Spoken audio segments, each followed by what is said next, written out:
हरे कृष्णा सज्जनों, मेरा नाम साधना है और मैं उत्तराखंड के केदार घाटी से हूँ। सज्जनों, मैं अपने साथ हुई भगवान की लीलाओं का अनुभव आपके साथ साझा करती हूँ।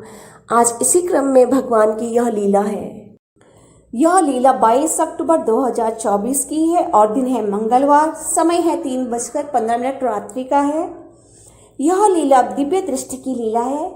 पहले तो भगवान जी ने मुझे स्वप्न में इस प्रकार से दर्शन दिए। सज्जनों, आपने भगवान विष्णु की लेटी हुई मूर्ति देखी होगी। तो कान्हा जी ने आज मुझे भगवान विष्णु जी के रूप में स्वयं लेटे हुए जैसे मूर्ति लेटी हुई होती है वैसे वो स्वयं ही लेटे हुए थे काले रंग में, और उनकी आंखों के चारों ओर कुमकुम लाल और सफ़ेद रंग में कुमकुम से सुसज्जित कर रखी थी अपनी आंखों के चारों तरफ। तो जब मैंने स्वप्न में उनको इस रूप में देखा तो मुझे बहुत ही प्रसन्नता हुई। मैंने कहा, अरे ये तो स्वयं ही है, आज मूर्ति नहीं है, ये साक्षात ही स्वयं लेटे अवस्था में है, काले रंग के हैं। उनकी आंखों के इधर उधर मैंने ध्यान से कुमकुम को देखा तो वो बहुत ही सुंदर बना रहे थे उनकी आंखों को, और तत्काल उनकी आंखों से अश्रुधार बहने लगी, उसे उनकी आंखों से गिरने लगे। तो एकदम से मैं जग गई और मुझे बुरा सा लगा। तो जैसे ही मेरे मन को दुख हुआ, मेरी एकदम नींद टूट गई और मैं जग के बैठ गई। तो मुझे आश्चर्य लगा कि जो वो स्वप्न का दर्शन था वो मैं दिव्य दृष्टि से देख पा रही थी कि भगवान अभी भी मुझे दिख रहे हैं, वे लेटी अवस्था में है, और जिस प्रकार से उनकी आंखें कुमकुम से सुसज्जित थी, सफ़ेद रंग और लाल रंग से, वो भी मुझे साक्षात दिख रहा था अब। और लेटे अवस्था में काले रंग के भगवान विष्णु जी लेटे हुए थे और उनकी आंखों से लगातार जो है अश्रुधार बह रही थी, मोटे मोटे आंसू गिर रहे थे उनके। अब मैं जो है दिव्य दृष्टि से वह सब देखने लगी जो कि मैं स्वप्न में देख रही थी। लेकिन न जाने क्यों वह मुझे ऐसा दर्शन दे रहे थे रोते हुए, मुझे नहीं समझ आया।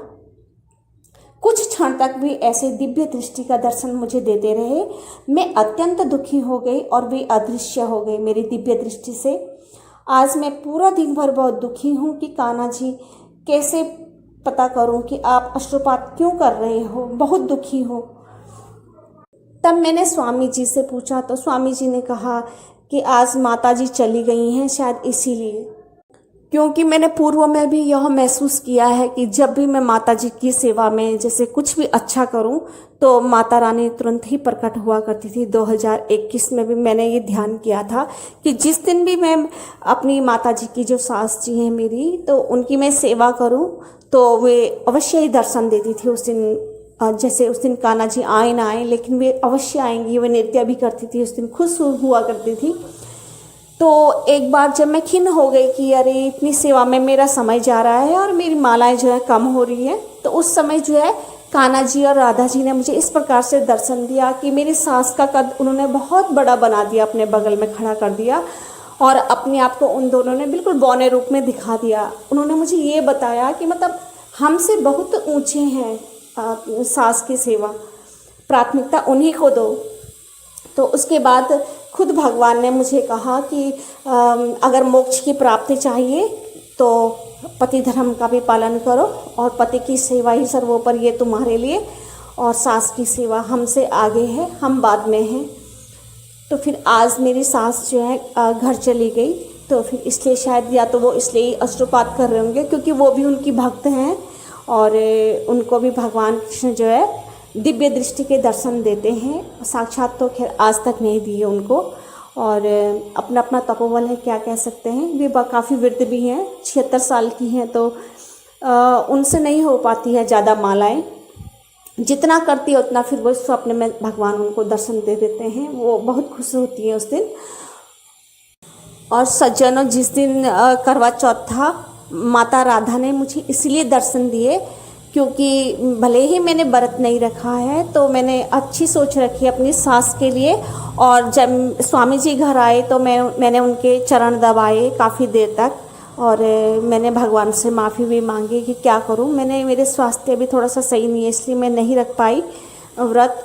तो इसलिए भी लेकिन भगवान को ये अच्छा लगा कि मैंने ये स्वामी जी के चरण दबाए। तो वैसे मैं अब जब से भगवान ने कहा है मेरे को कि अगर तुम्हें मोक्ष पाना है तो पति की सेवा करो, तो सज्जनों में इस वीडियो के माध्यम से उन माताओं को, उन बहनों को यह संदेश देना चाहती हूँ कि जिस प्रकार से भगवान ने मुझे कहा है कि भले ही तुम पूजा ना करो लेकिन अपनी पति की सेवा करोगे तो तुम्हें मोक्ष अवश्य मिलेगा। जो पातिव्रत धर्म का पालन करती हैं और उस महिला ने कभी भी भगवान की पूजा न की हो तब भी वो मोक्ष को प्राप्त हो जाती हैं। भगवान ने कहा कि सबसे प्राथमिकता अपने पति को देना चाहिए और पति की सेवा ही सर्वोपरि है। यदि तुम पति की सेवा करोगी और हमारी पूजा भी नहीं करोगी तब भी तुम्हें मोक्ष की प्राप्ति हो जाएगी। लेकिन ध्यान रहे, भगवान ने मुझे बिल्कुल चेतावनी दे रखी है, भगवती ने, कि अगर तुमने अपने पति की सेवा नहीं की तो तुम्हारा मोक्ष होना बहुत मुश्किल है। चाहे तुम दिन भर कितनी ही मालाएं कर लो। और मुझे माता रुष्ट भी हुई कि तुम दिन भर माला के पीछे पड़ी रहती हो, माला करती रहती हो। हालांकि मैं तो काम के साथ साथ करती हूँ।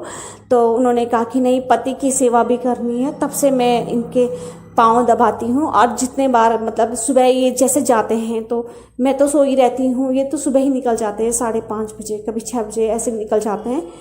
तो उस समय तो मैं छू नहीं पाती इनके पाँव, लेकिन जैसे जब ये आते हैं तब मैं पाँव छूती हूँ। और जैसे दिन में खाना खाने आ गए कभी कभार तो जब पाँव छू लेती हूँ, और जब रात को आते हैं तब पाँव छू लेती हूँ। और सोने से पहले मैं इनके चरण दबा के सोती हूँ। तो उससे भगवान इतने प्रसन्न है कि बहुत खुश है भगवान। भगवान चाहते हैं कि भले ही हमारी पूजा मत करो और पति की सेवा करो, पति की सेवा को प्राथमिकता दो।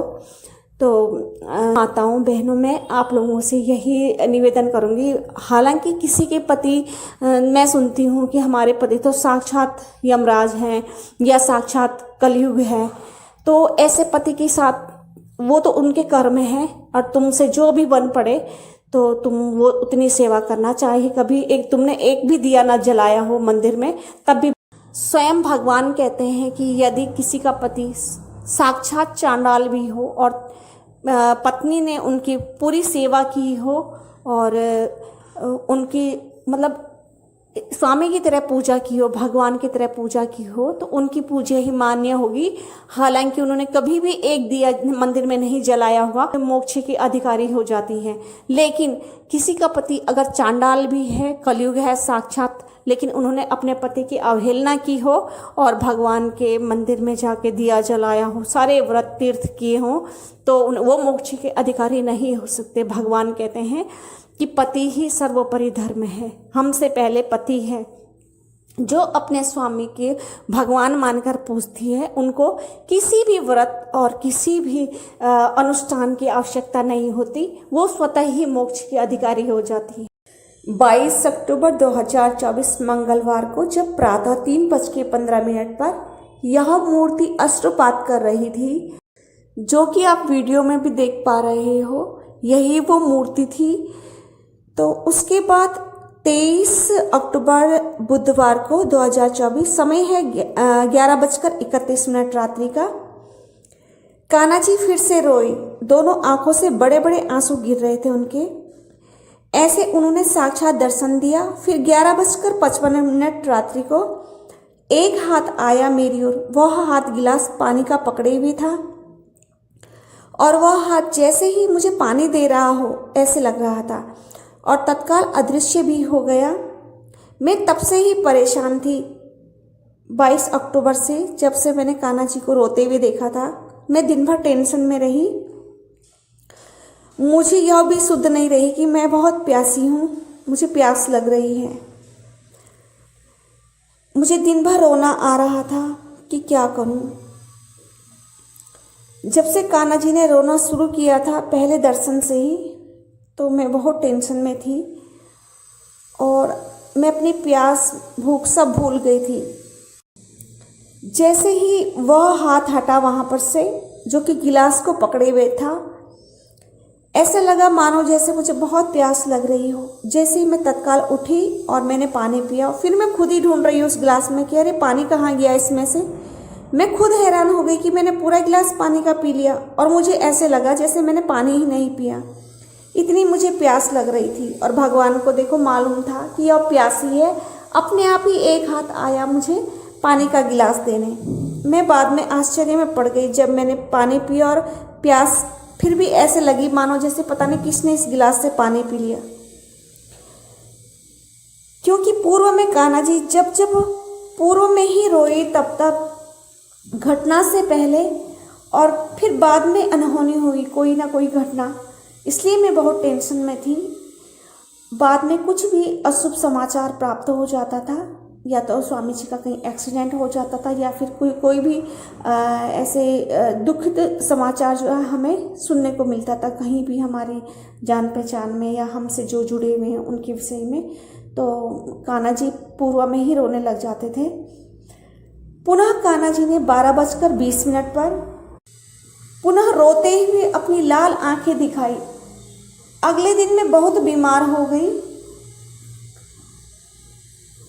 उसके बाद जब मेरा स्वास्थ्य ठीक हुआ तब कान्हा जी को मैंने देखा तो कान्हा जी फिर कभी नहीं रोए उन दिनों, और वे नॉर्मल लग रहे थे। अब वे नॉर्मल से दर्शन दे रहे थे बिना रोए हुए।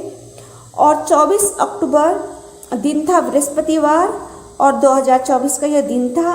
वे मुझे ऐसे दर्शन दे रहे थे, राधे कृष्ण जी दोनों ही नॉर्मल देख रहे थे मेरी ओर। लगभग 11:30 बजे रात्रि का समय है। फिर 25 अक्टूबर आया 2024 दिन शुक्रवार को रात को 11:37 पर कान्हा जी बार बार यह प्रेरणा अंदर से दे रहे थे कि मुझे कि योगा करो। ऐसे आकाशवाणी हो रही थी कि योगा करो, योगा किया करो। मैं बिल्कुल भी योगा नहीं करती, समय ही नहीं रहता है। कान्हा जी की ये छोटी सी स्टेचू जो आप वीडियो में देख रहे हो, ये बाल रूप में परिवर्तित हो गई। इसी उम्र व हाइट के बालक बन के छोटे से कान्हा जी जो कि लगभग 1 वर्ष के होंगे, वे 11:37 पर योगा करते हुए दर्शन दे रहे थे ठीक मेरे सिर के ऊपर। जैसे ही मैं 11:30 बजे लेटी, लेकिन सोई नहीं थी, वे नन्हे से कान्हा जी आसन कर रहे थे और मुझे करते हुए दिखा रहे थे, मानो कि वो यह कहना चाह रहे हो कि ये आसन किया करो। पुनः 1 वर्ष का छोटा सा कान्हा बिल्कुल इस स्टेचू की तरह था। जब मैंने खुली आंखों से उनको ऐसे आसन करते हुए देखा तो मैं जोर जोर से हंसने लगी और मैंने हंसते हुए प्रणाम किया, मेरे कान्हा अब बहुत कर लिया आपने आसन। वो भी रात को मैं जोर जोर से हंसती ही जा रही थी, वे आसन ही कर रहे थे कि मुझे मजाक सूझा। मैंने कहा क्या अब सर्कस में जाने की तैयारी हो रही है आपकी? मुझे तो ऐसे ही लग रहा आपको देख के। तब वे तत्काल अदृश्य हो गए। उन्होंने ये काफ़ी सेकंड तक मुझे यह दर्शन दिया। मैं खुशी खुशी सो गई। उसके बाद ऐसी ऐसी लीला करते हैं कान्हा जी की, क्या कहें। अब 26 अक्टूबर था शनिवार 2024 और समय है प्रातःकाल का 5:10 का। 2 दिन से स्वतः ही मैं 4:45 बजे उठ रही हूँ, लेकिन बाद में समय नहीं मिल पाता है वीडियो बनाने का। तब मैंने सोचा कि 2 दिन हो गया है रिकॉर्डिंग एडिट नहीं किया है, अभी कर लेती हूँ। फिर सोचा साथ में मुख से मंत्र भी बोलती रहूँगी, दोनों काम एक साथ करूँगी। अब बिना नहाई हुए मैं भगवान की उस मूर्ति को सर्च करने लगी सुबह 4:45 पर ही बिस्तर में बैठे बैठे। तब मुझे वह मूर्ति मिली जिसने मुझे रोते हुए दर्शन दिया था। ये मूर्ति भगवान विष्णु जी की है, नेपाल में है, तथा यहाँ यह मूर्ति इस मंदिर में है, बूढ़ा नीलकंठ मंदिर नेपाल। यहाँ भगवान विष्णु सोते हुए विराजमान है। यकीन मानिए सज्जनों, जैसे ही मैंने यह मूर्ति मोबाइल में देखी, उसके बाद जैसे ही यह वीडियो एडिटिंग करने लगी, तभी पहले मेरे सम्मुख डस्टबिन में कचरा आया। दर्शन में मेरा दिमाग खराब हो गया। मैंने सोचा मैं तो भगवान की इतनी सुंदर तस्वीर देख रही हूँ, एडिटिंग कर रही हूँ, फिर ये गंदा दृश्य क्यों आ रहा है। तत्काल इसी मूर्ति का एक हाथ मेरे सम्मुख प्रकट हुआ। उस हाथ ने क्रोध में सारी अंगुलियों को इकट्ठा करते हुए कुछ सफ़ेद सफ़ेद सा राख सा मेरे ऊपर क्रोध में फेंक दिया। मात्र हाथ ही दर्शन में आया, वह भी इस मूर्ति का। मैं हैरान थी। तब मेरे भीतर से प्रेरणा आई कि भगवान नाराज हो रहे हैं कि मुख भी नहीं धो रखा है और मंत्र जप रही है, इसलिए ही क्रोधित हुए होंगे, नहीं तो अन्य कारण नहीं है। सज्जनों, जब हम आश्रम में रहा करते थे तो वहाँ एक महिला के पूरे शरीर में ओम बन रहे थे स्वतः ही, क्योंकि वह महिला कह रही थी कि उसने 1 करोड़ बार नारायण नारायण लिख दिया है। तो उस महिला से किसी ने पूछा कि तुम प्रातः जग जाती हो माता जी, क्या आप नहाकर माला करती हो प्रातः? वे कभी कभी 2 बजे और कभी 3 बजे जगकर माला करती थी या नाम लिखती थी। तब उन माता जी ने कहा कि नहीं, नहाना इतना सुबह जरूरी नहीं है कि इतनी जल्दी हम नहा पाए, वृद्ध हैं। मन में बैठे पाप के मैल को धोना जरूरी है। यदि हम शरीर से नहा भी लें और मन में किसी के भी प्रति पाप है तो क्या वो माला सफल होगी? ऐसा उन माता का जवाब था। और उन माता जी ने कहा कि बस हम वृद्ध लोग हैं और हम हाथ मुंह धो देते हैं, प्रातः नहीं नहाते और गंगा जल छिड़क लेते हैं। तब गर्मियों में मैं यदि कभी 3:30 बजे में जगी माला के लिए तो मैं नहाई, लेकिन सर्दियों में मैंने यही किया, हाथ मुंह धोकर गंगा जल छिड़क कर मैं माला कर लिया करती थी। लेकिन भगवान वैसे ही भव्य दर्शन देते थे। भगवान ने कभी भी दर्शन में भिन्नता नहीं करी, कोई अंतर नहीं किया। भगवान ने वैसे ही आए जैसे वो नहा करके, जब मैं नहा करके माला जाप करती थी वैसे ही भगवान ने दर्शन दिया। मैं मुंह हाथ और पाँव धो देती थी और गंगा जल छिड़क के माला करती थी, तब भी भगवान ने वैसे ही भव्य दर्शन दिए जैसे कि नहा के देते थे। लेकिन आज तो मैंने मुंह भी नहीं धुला, सीधा फ़ोन पकड़ लिया, उठी और ना ही गंगा जल छिड़का, क्योंकि मेरे घर में गंगा जल है नहीं, खत्म हो रखा है। मैं ऐसे ही जगकर सीधा मंत्र जाप करने लगी एडिटिंग करते करते। तब यह एक हाथ मूर्ति का प्रकट हो गया, मेरी ओर राख सा फेंका कुछ और फिर तत्काल अदृश्य हो गया। इससे पहले डस्टबिन दिखा। तब मैं समझ गई कि बिना मुंह धुले का ही यह परिणाम है। फिर मैंने एडिटिंग बंद कर दी। मैं समझ गई कि भगवान क्या चाह रहे हैं। फिर मैं अपनी दिनचर्या में लग गई। आगे से मैं बिना मुंह धुले हुए जाप नहीं करूंगी। ऐसी ऐसी लीलाएं करते हैं सज्जनों भगवान हमारे साथ। और मैं इस तरह का वार्तालाप इसमें इसलिए कर रही हूँ कि ताकि जो गलती हमसे हो रही है वह अन्य भक्त ना करे। वैसे तो अन्य भक्त आलसी नहीं होंगे, लेकिन मैं बहुत आलसी हूँ और आलसी ने ही मेरा जीवन बर्बाद कर रखा है, वरना तो मैं पता नहीं कौन से स्तर पे चले जाती अभी तक। इसीलिए मैं अपनी कमियों का भी इसमें उजागर करती हूँ ताकि कोई भी भक्त ऐसी कमी ना दोहराए, ऐसी गलती ना दोहराए। इन्हीं शब्दों के साथ हरे कृष्णा, हरि बोल, जय श्री राधे।